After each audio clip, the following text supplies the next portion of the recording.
Hey guys, welcome back to the channel. Today we're going to be continuing our Japan Talk series. If you guys are unfamiliar with this series, basically what we do is we're going to take you along on a nice walk and we're going to show you some nice aspects of Japanese life. And while you guys enjoy the scenery, we are going to talk to you about some aspect of Japanese life. In today's video, we are going to be focusing on toxic working culture in Japan. So before we really get into this topic, I want to say I've been living and working in Japan for the past 10 years. Absolutely love living here. You know, most of the aspects of life in Japan are overwhelmingly positive, but like any place, Japan is not perfect. It does have its downsides. It has its challenging points. It has areas where it can be improved. And if you're going to come to Japan and live here in the future, if you're going to come and work here and make a life, I think it's really important for you guys to, understand what is going to be the reality here and what are going to be the challenges. And so that's why I want to make this video today. So anyway, in terms of working culture in Japan, of course, there is a lot of positive things. If you've ever been here, one of the things that you're going to notice straight away is, there's a fantastic level of service. There's an incredible service mentality in Japan. Everybody here takes pride in their job. People work very, very hard. You see great teamwork.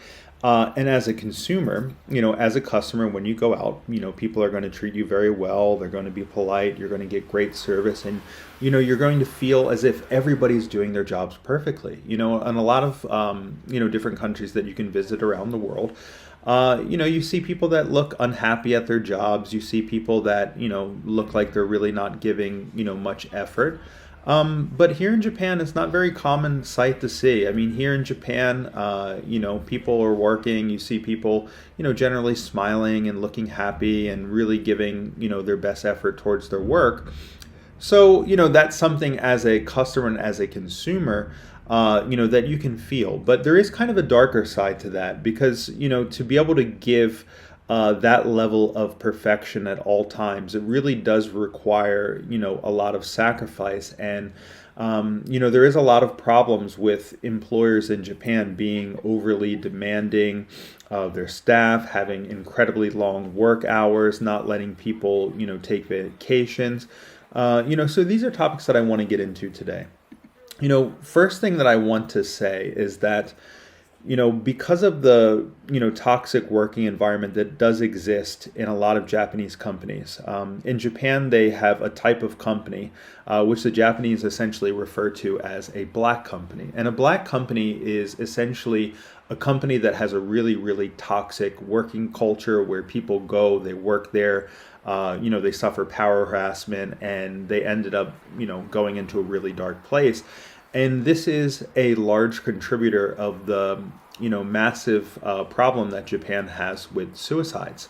And for more than 10 years now, Japan has suffered, 20,000 plus suicides every year. And very often, those suicides are unfortunately from young people and a lot of younger people that are entering into the workforce. There was a really famous story about maybe 1 or 2 years ago of these two young women that were working at a very prominent Japanese company that essentially went to the top of the building, and unfortunately they chose to jump off and take their lives.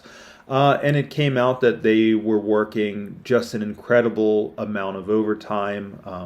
I don't know what it was, something like over 80 extra hours of overtime a month or something like that, and that led to the government to decide to make some new laws about overtime work in Japan. And Japan also ranks very, very low in terms of job satisfaction. In fact, it is the lowest in the world. Only 44% of workers in Japan state that they are happy with their jobs, whereas the highest ranking country, India, 88% of workers say they're happy with their jobs. Mexico, 81% of people. The US, 77% of people say they're happy with their jobs. Germany, 74%, China, 71%, and all the way down at the very bottom is Japan. Only 44% of workers are happy with their jobs. So what is going on here? What is causing Japanese people to be so incredibly unhappy with their jobs? Well, It is several things, okay? And I'm going to, go through a couple of these things. I'm going to break these things down. And then I want to tell you two stories that I have heard from my Japanese friends. One of my friends, was working for a clothing design company. I will tell you that story. And I also tell you the story about one of my younger Japanese friends that was just trying to get into the job market and what happened to them. So those are two very interesting stories. So please stick on for those. So, basically what is happening to lead to Japanese people's lack of job satisfaction, and several things. One of the things is, unrealistic expectations. There is an expectation at all times of absolute perfection. You always have to be at work. You can never miss a day. You can never be sick. You can never be at less than 100%, or otherwise, everyone is against you. There's a real collective sense that, hey, we are all in this together, so we all have to suffer together. And this makes people feel like, they cannot take their vacation days, they cannot take their sick days.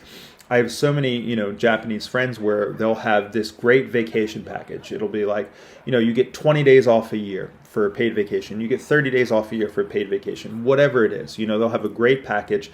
And at the end of the day, they end up taking maybe 2 of the days, 3 of the days. None of the days roll over, into the next year. There's no benefit like that. And basically, either their bosses are denying them to take the days off, or they're feeling such tremendous social pressure or guilt from taking the days that they just decide to not take it. So they end up feeling, overworked. They cannot visit family if they're living farther away. They cannot travel abroad, travel overseas. And essentially their entire lives start to revolve around work, and they feel like they can never catch a break. And it's the same thing with working hours. Obviously the quality of work in Japan is high.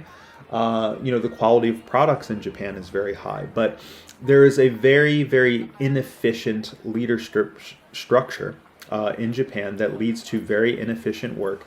And it leads to people, feeling like they have to spend incredible amounts of time at work to get very little work done at all.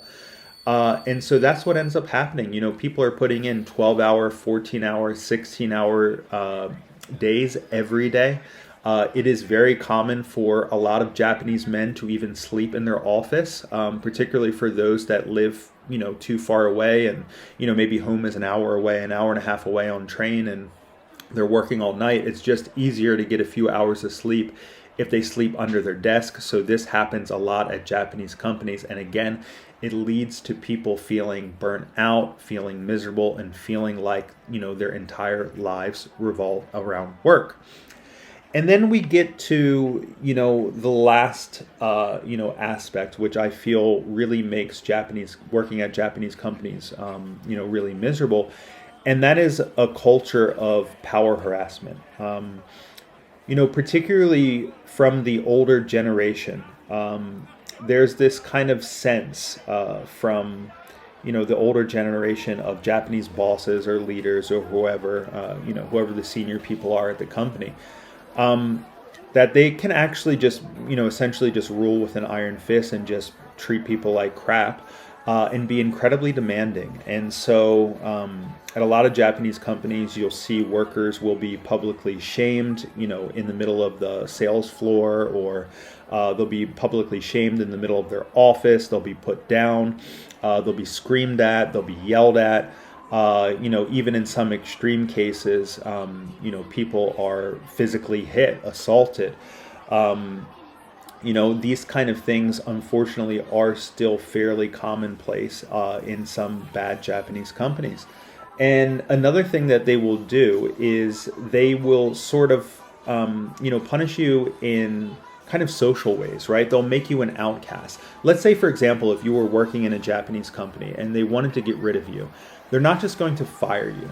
What they will start doing first is they will demean you. They'll give you some really menial jobs. Maybe when meetings come, they make you pour everyone tea. Maybe they cut your salary. Instead of, being what you once were, they reduce the scope of your responsibilities, make you vacuum the floors, mop the floors, whatever it is to make you miserable to the point where you just decide on your own to quit. And, this protects them. and it's kind of a way to get back at you for whatever perceived wrong, that they feel. And these things, it's still very, very commonplace in Japan, unfortunately, at these bad companies. So now I want to share two stories.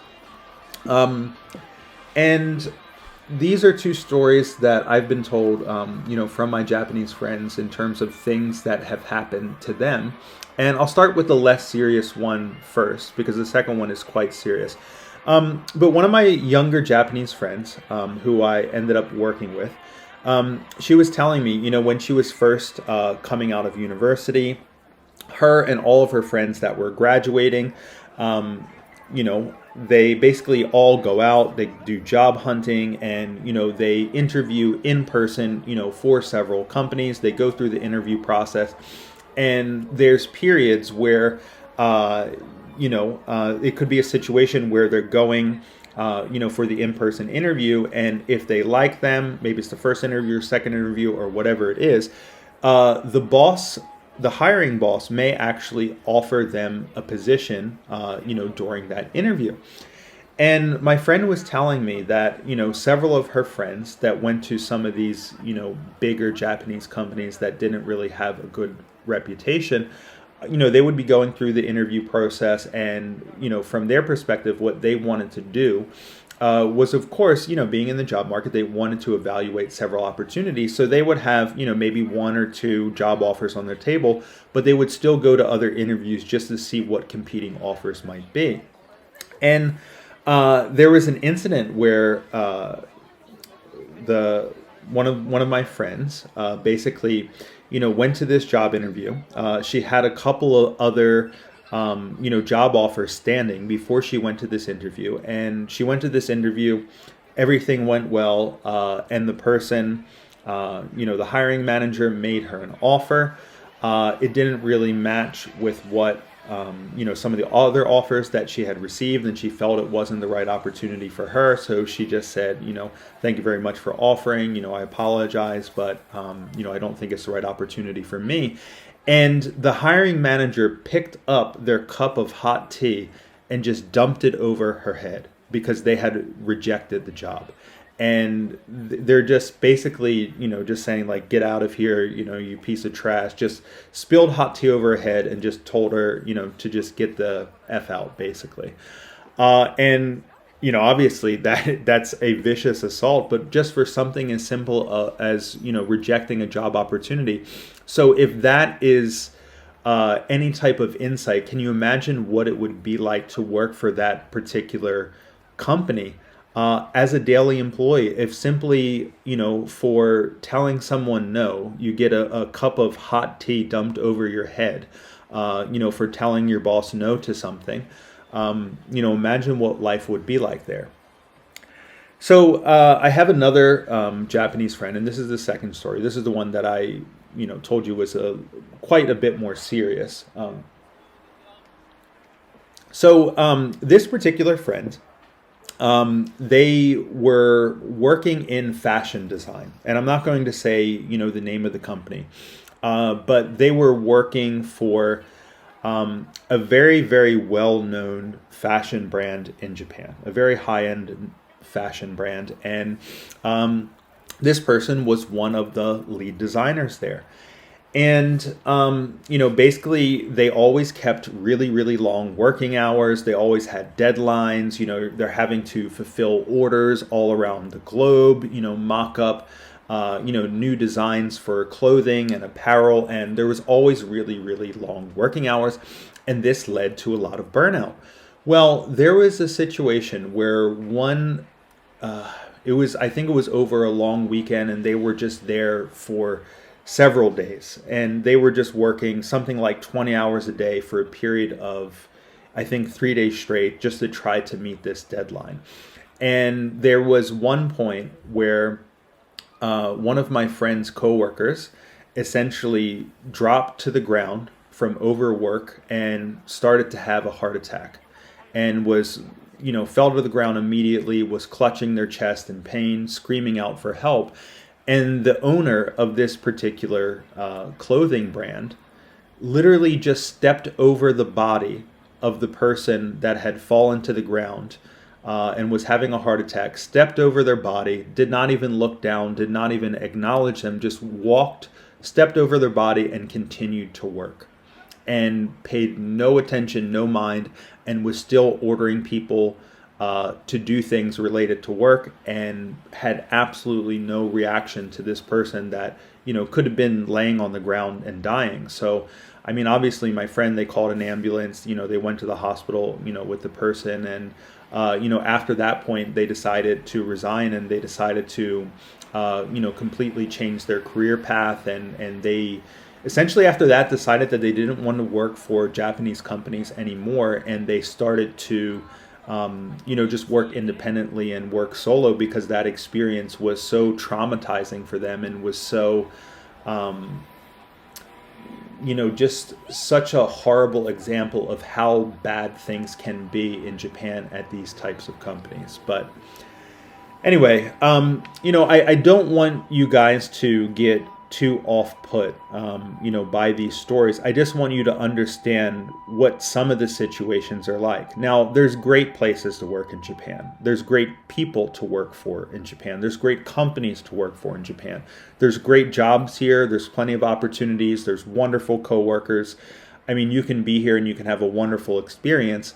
I just also want you to know, the other side of it. What is the negative side of it as well, just so you can be better prepared and you can know what to look out for. And if you see, you're coming here and you're considering jobs and opportunities, and you see something that is a potential red flag, be careful, protect yourself, and maybe, look for some place that is going to treat you a little better and is going to match, the type of place where you can see yourself looking for the long term.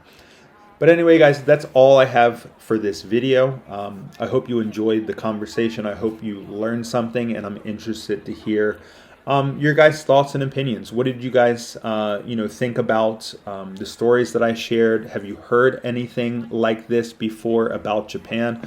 I find that, often people that have never been to Japan, often, Japan and Japanese society is really overly idealized, and the perspective that we would have, especially from a Western perspective, it's not really so rooted in reality. And I think it is really important to have a much more grounded perspective. But I'm interested to hear how you guys weigh in on this topic. Have you experienced anything like this in your home countries? Do you think your home country has a good working culture? Have you ever worked in Japan? How was your experience here? Did you ever have any negative experience, whether it's working in your home country or whether it's working in Japan? And if you have any questions, please leave them in the comment section below, and I will get back to you. That's all I have for this one, guys. I will catch you in the next one. Oh, and if there's a topic that you want to hear me talk about on this channel, also leave me a comment in the section below, and I will make a video on it. Catch you guys in the next one. See ya.